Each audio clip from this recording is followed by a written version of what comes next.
It's a little bit ridiculous, so I'm struggling.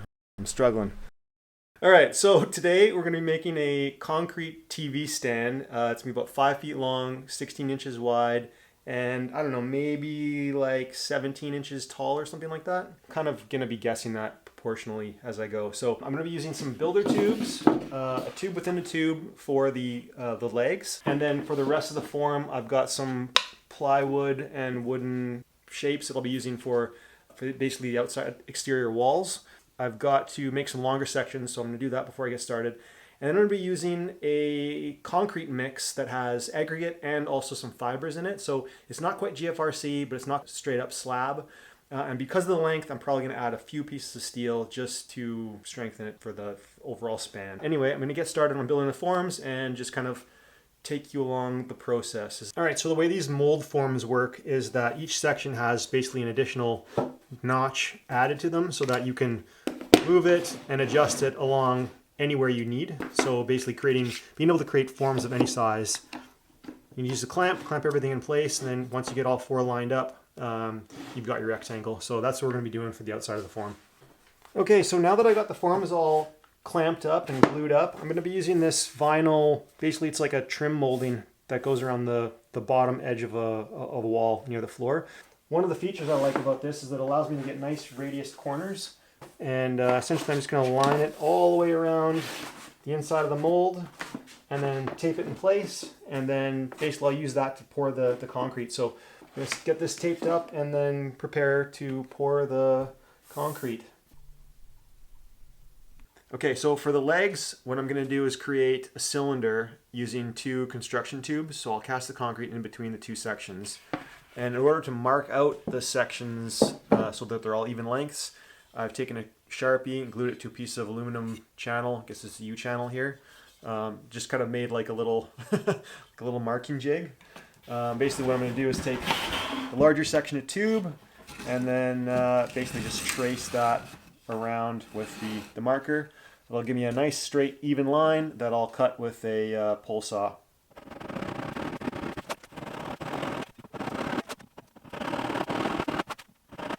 Okay, so now that I've got the mold made, basically it's all taped up around the edges, and I made essentially a second piece of wood that'll act as a float. So that'll float about that high above the concrete, allowing a border to be created on the front edge. And then basically I've got some steel rebar here. Well, it's not rebar, it's flat bar, 3/4 inch flat bar, and that'll just float on top of the concrete as well. So I've got the sonotubes glued down as well. So basically I'll pour in here and then in here all in one shot.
Okay, I've got everything cast, and now it basically is just a waiting game. So I'm gonna let this cure up and then come back at it tomorrow, take it out of the mold and flip it over, see what we got, grind down any surfaces that I don't like. I came up a little bit higher than the form than I wanted to. Should be all right. I think aesthetically it'll look better to be a little bit thicker around the front edge. But yeah, so tomorrow demold and then do the final process and in the coating. So yeah, it'll be interesting to see how this turns out.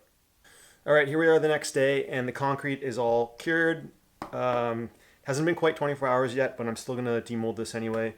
So yesterday I was a little bit worried about the surface that was a little bit too wet, but actually it dried up and cured nicely. There's no kind of powdery residue.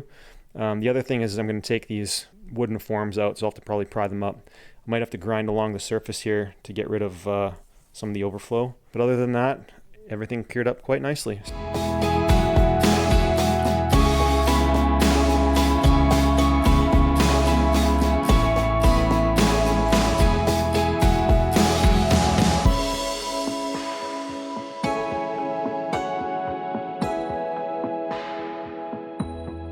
Alright, here is what the edge looks like, just fresh out of the mold. I think that vinyl does a pretty good job.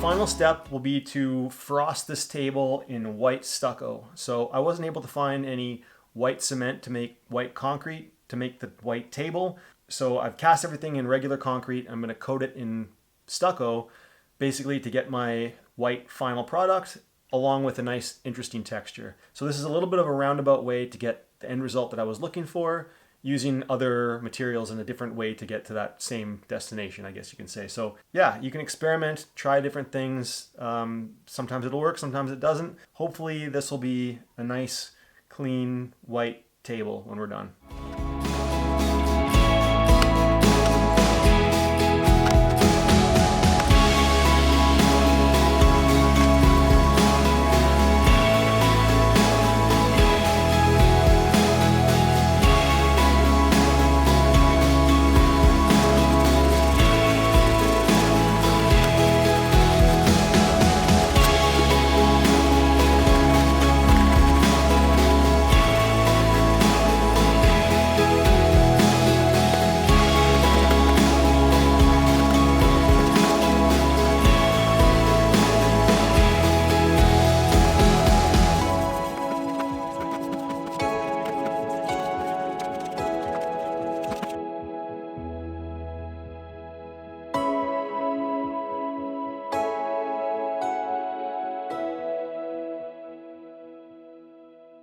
The stucco is now dry, and the last step before I'm ready to send this off is to give it a quick sand with some, I guess it's like a diamond coated sanding pad. So it's going to be wet sand. So I'll just probably hit the top surface by hand and then throw it on the sander for the underside. 'Cause there are a few areas that are a little bit uneven. So quick wet sand, and then I'll have to figure out how the heck I'm going to get this in my car. It weighs probably around 120 pounds or so. It's very heavy. And it's just a little bit awkward to move around without the use of both my hands. So that'll be fun.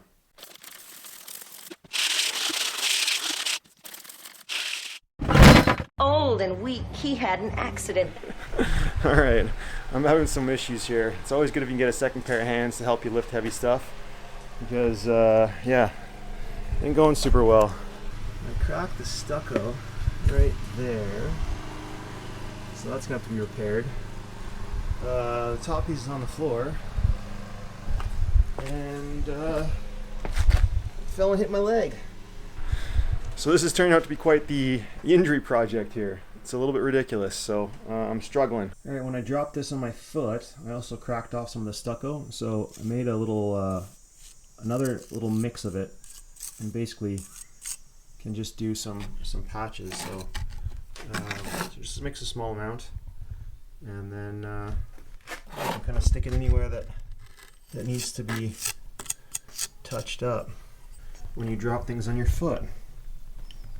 All right, got the tabletop all wrapped up in a moving blanket. I'm gonna attempt to pivot it and stick it in my car without damaging it, myself, or my car. So wish me luck.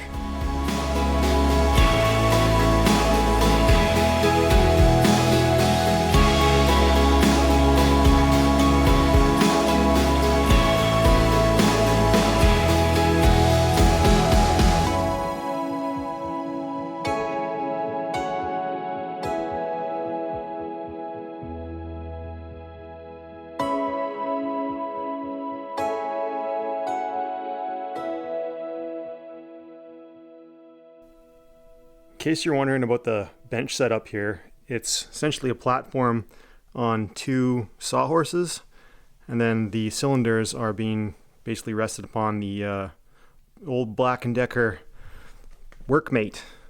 Man, that thing is awesome.